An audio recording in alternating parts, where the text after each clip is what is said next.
નમસ્કાર। તો મિત્રો, ખાસ કરીને આ વિડીયોના માધ્યમથી આપણે વાત કરવાની છે હાલની સક્રિય સિસ્ટમોની સ્થિતિ શું છે અને આજે ગુજરાતના કયા જિલ્લાઓમાં ધોધમાર વરસાદની શક્યતાઓ રહેલી છે તે વિશેની માહિતી જાણીશું। તો સંપૂર્ણ માહિતી છે તે છેલ્લે સુધી જોવા વિનંતી।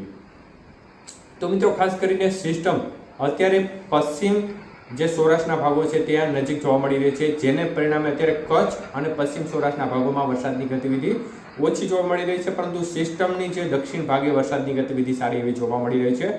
તો ખાસ કરીને રાત્રિ દરમિયાન પણ જૂનાગઢના ગ્રામ્ય વિસ્તારમાં જોરદાર વરસાદ રાત્રિના 3-3:30 વાગ્યા સુધી એકધારો ચાલુ રહ્યો હતો। તો સાથે સાથે ગીર સોમનાથના ગ્રામ્ય વિસ્તારો છે તેમાં પણ વરસાદી માહોલ રાત્રિ દરમિયાન અનેક ગ્રામ્ય વિસ્તારમાં જોવા મળ્યો હતો।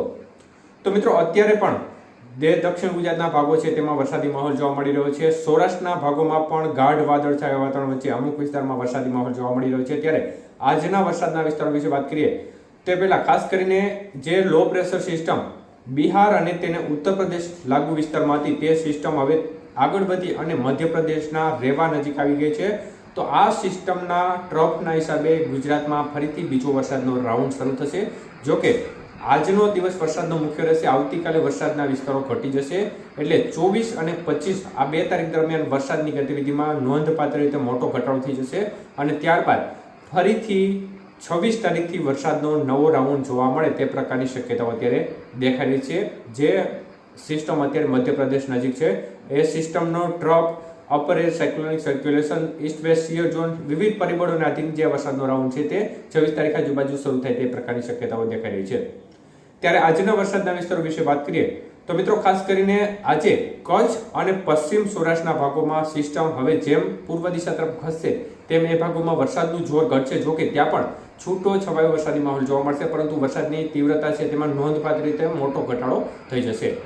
તો આજે પણ ભાવનગર, બોટાદ છે, ગીર સોમનાથ જિલ્લો છે, જૂનાગઢ, અમરેલી, રાજકોટ જિલ્લાના ભાગો છે, આ ભાગોમાં અનેક વિસ્તારો છે એમાં જોરદાર વરસાદ જોવા મળી શકે છે આજે પણ। અને દક્ષિણ ગુજરાતના તમામ સેન્ટરોમાં પણ આજે હળવો મધ્યમથી ભારે વરસાદની શક્યતાઓ રહેશે, જેમાં ભરૂચ, સુરત, વાપી, વલસાડ, દમણ, દાદરા નગર હવેલી, તાપી, નર્મદા, ડાંગ સહિતના જિલ્લાઓ છે આ ભાગોમાં ઝાપટાથી માંડી હળવો મધ્યમ વરસાદ અને સીમિત સેન્ટરોમાં ભારે વરસાદ જોવા મળશે।